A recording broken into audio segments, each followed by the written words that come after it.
Hey everybody, welcome back to Off the Wall. I'm Mike. And I'm Sol. Today we are talking about a new animated movie that hit Netflix called Scrooge, A Christmas Carol. Now, I didn't know going into this that it was based on a stage musical that was based on a movie musical from the 1970s. Because I wrote down in my notes several times, all this music feels very Broadway. And now I get it. Because this movie is like a Broadway play that's been animated, and it's fantastic. This movie is really good. So I didn't even know that it was a musical until you told me it was a musical because you watched it before I did. Yeah. And I was like, huh. And I'm like, it makes sense.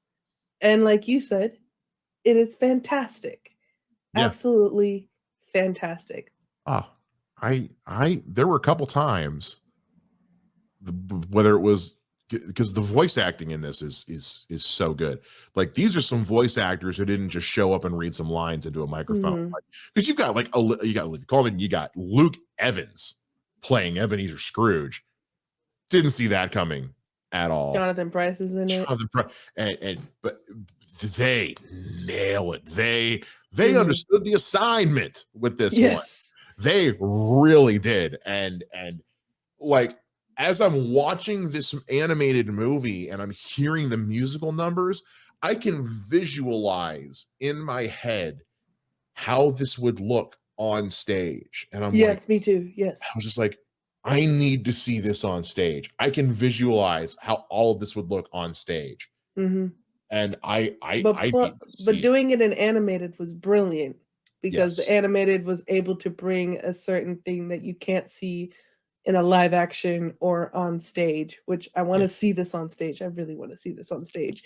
But well, me too. I love that they animated it, because they were able to do some very creative, very colorful, very good animation that I was like, oh, fantastic. I have nothing but good things to say about this movie. Yeah, I thought this was so good.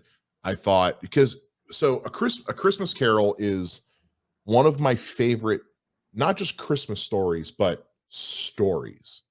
I love A Christmas Carol. Growing up in Northeast Ohio, every year my parents would take us, because I always really wanted to go to the local theater, because they would always do a production of Christmas Carol. Sometimes it was a musical, sometimes it was just a straight play. But it was always fantastic. I love this story, whether we're talking about that or we're talking about the Patrick Stewart version, whether the one-man show or the TV version, whether we're talking about the NBC one they did with Kelsey Grammer, the Muppet one, the Mickey one, and the Muppet one is but like, there are 1,000,001 adaptations of A Christmas Carol. So and I haven't even named some of the big ones. So the challenge always is how to make your take on this classic stand out. Yeah. And there's a lot of adaptations that just kind of make it word for word to the original, and they're fine, but I've seen it. You know, everything from the story beats to the dialogue. Like, they don't update or change a thing. And so when an adaptation can do something unique with it, and considering this is an adaptation of an adaptation of an adaptation, the pressure really is on to do something different. I think they nailed it with this one. That's 100%. Like, there are countless retellings of this story in book form, in animated form, in live action form, in plays, in musicals. Like, this story will be told to the end of time. It's been told so much. And so I was like, wow, they really, like, the story that I've seen so many times, I got a different take of it.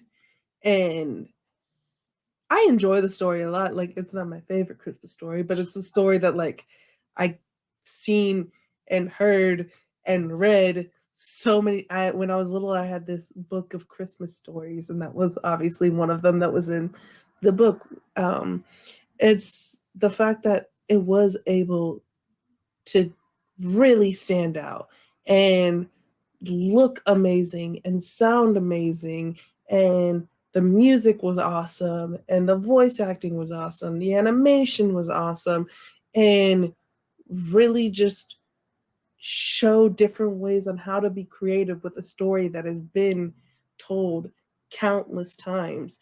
And I really think people who are doing adaptations need to look at this movie and see this is how you can be true to a classic and still be creative and a little bit different, so that way there's a reason for this to exist other than why is this existing, we've seen this already. And I have not seen either the stage version or the movie from the 70s to base this off of. So I know that like some stuff transferred over, some stuff was new for this version. I don't know which is which. Mm-hmm. So just taking it for what this one is alone.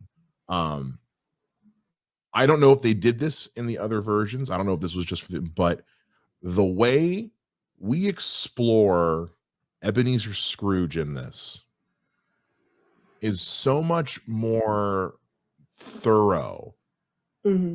than I've seen in a lot of other adaptations. And again, this might be from the two previous versions of this particular take on the story. I don't know, but in a lot of adaptations of the story, and it's fine the way it is, when it's pretty much just Scrooge is a prick. Mm-hmm. He realizes he's been a prick, and he stops being a prick. Yeah. That's it. Nothing wrong with that. Again, this story is one of my favorite stories ever. It's a classic for a reason. But to spend as much time with Scrooge, seeing this story through Scrooge's, like a lot of times when we see this story told, it's from a fourth wall perspective of just being the audience looking in. We see this story through Scrooge's eyes. We feel his emotions and think his thoughts. There is so much more attention paid to the actual development of Scrooge as a character, to the point where by the time he does have that shift, I feel like I've really seen that shift develop, as opposed to just, oh yeah, he feels better now because this is the part of the story where he feels better because I know he's supposed to now. Now I felt it in this one. Yeah. And there's was extra stuff in it because I don't remember any versions of him having a nephew. Oh yeah. Yeah. That's and like, but like in the nephew, like kind of just like looking into his story. Cause like I always remembered this story where like when the ghost of Christmas past, they go in and they see him at Christmas in the past. And then the ghost of Christmas present, they always go to the Cratchits and show that. And so I was like, I don't remember them showing the nephew in other versions. Like, I guess I blocked that out of my head as a child because I was like, oh, a big part. It's always there. It's never a big. Even the Mickey one has it because it's Donald. But well, I take that back. Donald plays his nephew in the Mickey one. The part where they go to visit his nephew's party is not in the movie. Oh, okay. Because I was like, because the last time I saw an adaptation of this, I was a child, and I was like, oh, I always remember going to the Cratchits and like them having a sick son and all of that, and then going into the future and like no one showing up, him dying sad and alone, and no one showing up to his funeral. So there's parts that I was like, oh, maybe this does exist in the other parts and I'm not remembering, but like them having a song and dance excited that he's dead. Or I was like, oh, the stuff with the nephew. I was like, I don't remember the nephew at all. Right. I guess I blocked that out as a child. The dog was a nice addition. That was new. And I was like, I don't remember there being a dog before. No, that was and the dog too being kind of a moral compass, because the dog was the dog of his former partner, and his former partner was just as Scroogey as him. So, but this is a good dog who's like, this is not right, and like kind of gives him the Mhm. like anytime It's he's doing something wrong, and then like, but still cares for him, and yeah, it's like, and that's because we don't only a deserve dog. dogs. Only a dog is like that, where they're like, even if my owner is an asshole, like I still love him. Yeah. Well, because he said he was gonna get her a bone. He was gonna be a dick, Yeah, but he was gonna like get her oh, a bone. exactly. And so just there was parts of this where I was like, oh, we're exploring more on Ebenezer Scrooge, more on the reasons why he is the way he is. Like I also don't like remember a relation like that kind of relationship. Like with like that was explored so Oh, much more. mhm. Because Yeah, like you usually usually in the story you're like, oh, he had someone yeah, and then doesn't have that person anymore, and that's what made him yeah, crotchety. Where like you really explore that in this movie. yeah, in the previous versions, like, he had that Yeah, girlfriend, fiancé, but the way the story's always been told, the marriage just fell apart because he was just always working. yeah, He was never yeah. around. It was such a small piece to the story, really. Yeah.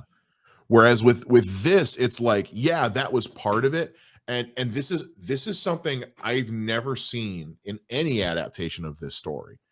It's totally new to me, and I thought it was brilliant, which was that one of the thing that did it was he and Marley shut down Hmm. Cratchit. He's the reason Cratchit's so poor Yeah, because he and Marley shut down the family bakery when Bob was a baby or was a yeah, little boy.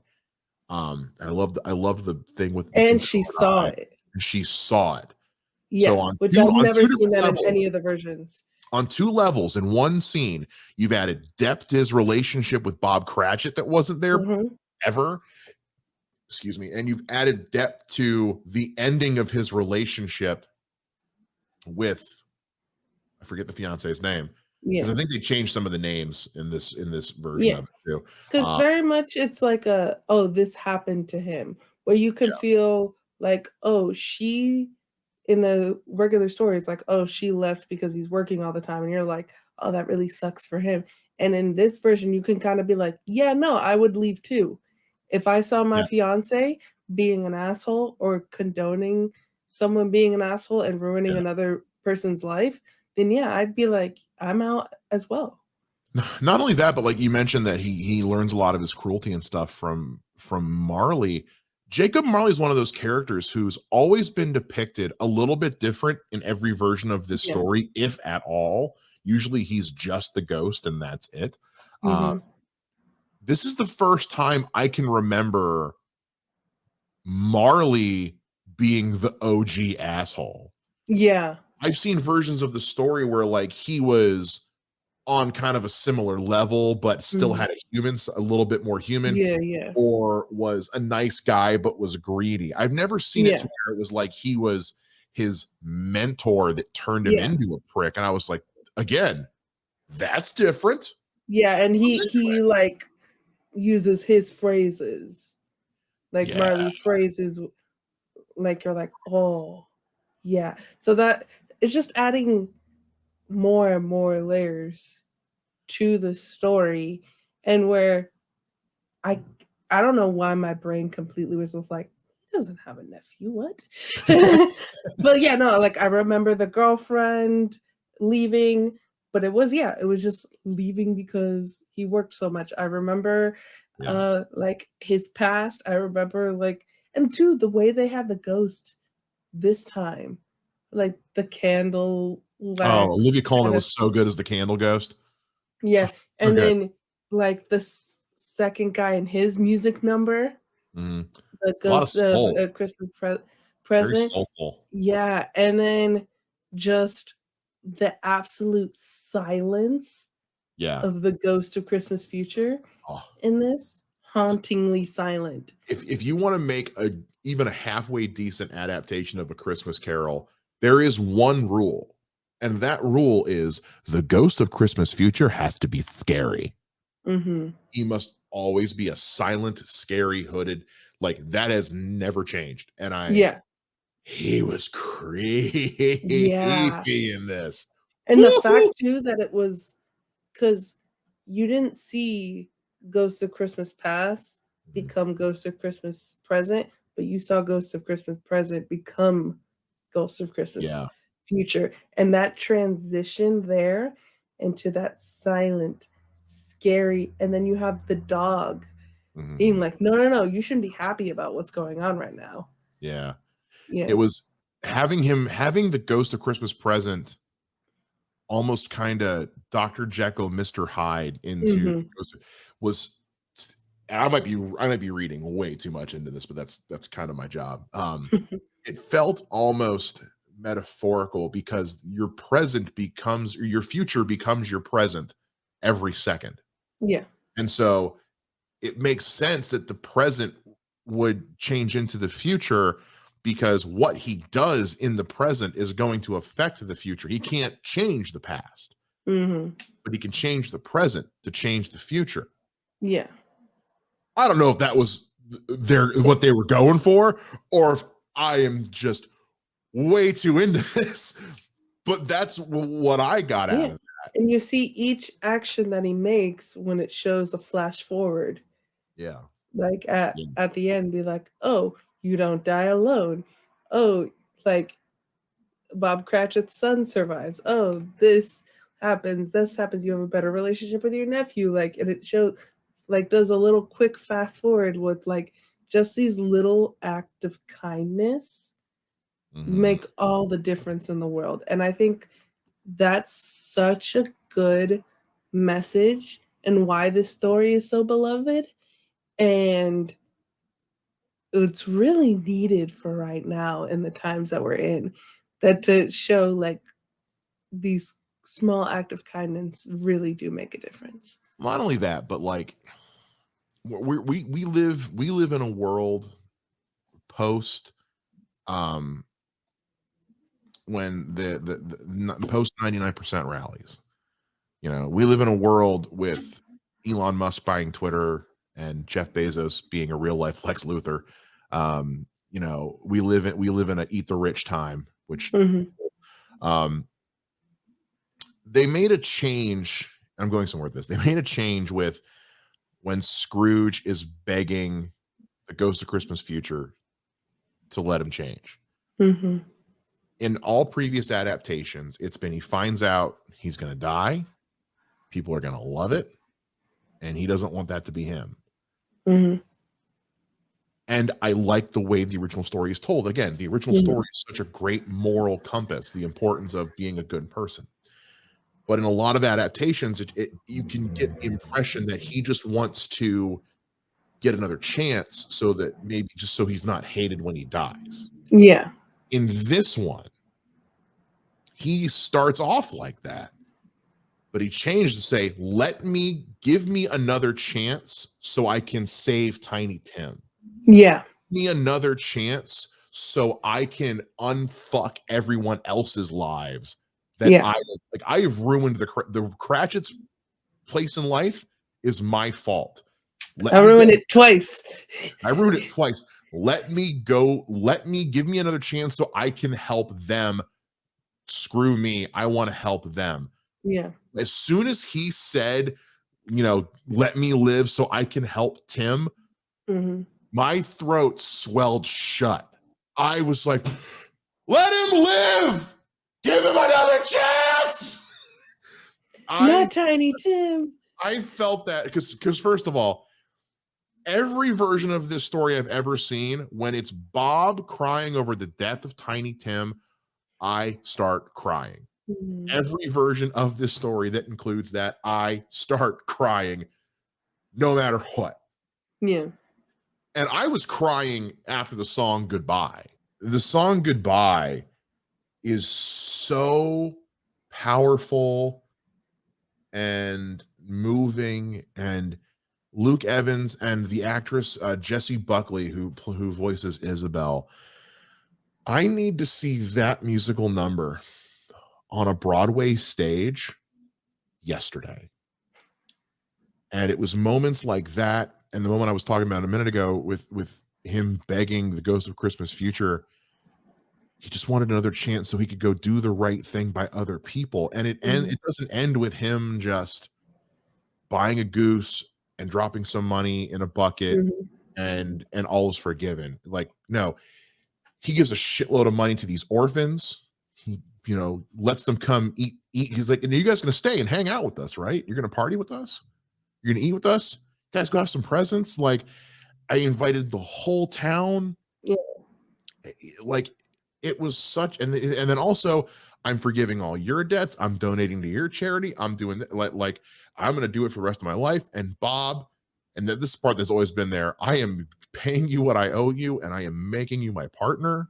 Yeah. Um, and that part's been in all of them, but like Mhm. they took all the things that made the story so good and just made the moments bigger Yeah. and I made them, agree. as much as they already meant a lot, they made them mean even more. And Yeah, I'm chills talking about it now. because the regular story, like, there's emotional beats in it that, like you said, like, you read the story and you can get very emotional reading it or watching it, but it felt like all those emotional beats just dug a little deeper in this version of it. Yeah, And maybe partially too, that's because of the music as well, the music's so good. but they really the way they went about it and went deeper into the like I said, with the just the reasonings why she left him is not just because he worked all the time, Yeah, it like and like that makes such a difference. it does. Like I said, it took all these moments that already meant something and just gave them more depth. Yeah. Like it really just it's hard to put into words. Like, in no way, shape, or form am I saying that it didn't have depth before. Again, it's taking a story that already had a ton of heart and a ton of depth and a great overall message to send, and just added more to it and just added Yeah. more layers to it. Because I love how they kept like showing him like something would happen. Hey, remember this flashback? Remember what that Mhm. related to? Sucks, doesn't it? Hey, heard Yeah. that somewhere before, haven't you? And then we Mhm. get to see as he's making all these changes how the future is being affected. Mhm. I love that so much. Yeah. Yeah. The Ah, oof. It was great to see this animated movie of this classic after like I said, the last time I was a child, the last time, like, I watched Yeah. one of the movies, and then when I was, like, a kid, like, 5-year-old Yeah. kid with, like, the Christmas book going through the Baby Christmas soul. stories. Baby Soul. Like, so to really, like, revisit the story as an adult Yeah. and just have the deeper and more complex emotional meaning into it. It was fantastic. Nothing but good things to say. Yeah. I'm always looking for new movies to add into the rotation because Mhm, everyone's got that Christmas movie rotation, mhm. or the holiday or the Halloween movie rotation. Elf is 100% in it. One Elf is 1,000% in that list. I wasn't sure because there's only so many different versions of A Christmas Carol I can have in my rotation. Okay. Right. But this one is so much its own. Mhm. It is going in the rotation. Like, if it was Yeah. just another retelling of the same story I've seen, probably not, because I've already got like 3 or 4 other versions of that story in there. But this one's so unique to itself, and it tells the story in such a unique way. And also, again, the music is to die for. And the visuals are to die for. I just, yeah, I can't wait to watch this again. Mhm. Like, I when I got done watching it, all I could think was, I can't wait for Christmas when I'm at my mom's, so I can, when mom comes in and says we got to find something to put on, we're putting this on. Yeah. I will say if you have little ones, you can watch this. You're 100% can watch this with them. But Yeah, there are some moments that can be a little scary to little ones. I was watching this with my niece, yeah, who's 5 years old, and she like would turn and she was like, "That's scary." I think that's always been kind of a thing with, like, Yeah. because even growing up, like my parents took me to that play. They wouldn't take me to that play until I was like 11 or 12 years old. Yeah. Because a Christmas story or a Christmas Carol it's a ghost story. It is a scary ghost story. When you hear the Christmas song, there'll be scary ghost stories. Like that's what they're talking about is a Christmas Carol. It can be scary, especially with the Ghost of Christmas Future. It can be scary. But even the way that the Mallory comes in, like that was very scary for her. Marley can be scary too. Yeah. I've seen some versions of the play where Marley is scary, as opposed to the Muppet version where it's Statler and Waldorf, which is awesome. Of course it is. That makes so much sense. So yeah, there is some stuff, but ultimately this is a very family friendly. Yeah.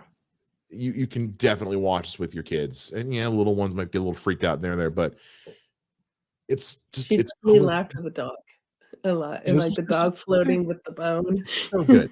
It's so good. There's a dog. Like there's a dog. Yeah. It's a great movie. I really don't know what else I can say about it other than just I go watch it. Yeah, I did not expect to love this as much as I did, and I can't wait to watch it again. Go watch this like right now and watch it again on Christmas Day. It's so good. I know there's a million and one adaptations of this story. Watch this one. It's so fun. So yeah, guys, I don't know what else we could possibly say about this we haven't already said. We love it. Definitely think you guys should go watch it. So please go watch it. Let us know down in the comments if you've seen this, what you thought of it, or let us know what your favorite version of this story is. Is it the Muppet one? That is a correct answer. Is it the Mickey one? That is also a correct answer. Is it the weird Jim Carrey animated one? Okay, your choice. That's fine. Yeah. Let us know. I want to not judge. I want to know what your favorite version of this story is if you love it as much as I do. And we'd love to hear from you guys. So make sure you comment, like, subscribe, hit the bell, and we'll see you guys again next time here on Off the Wall.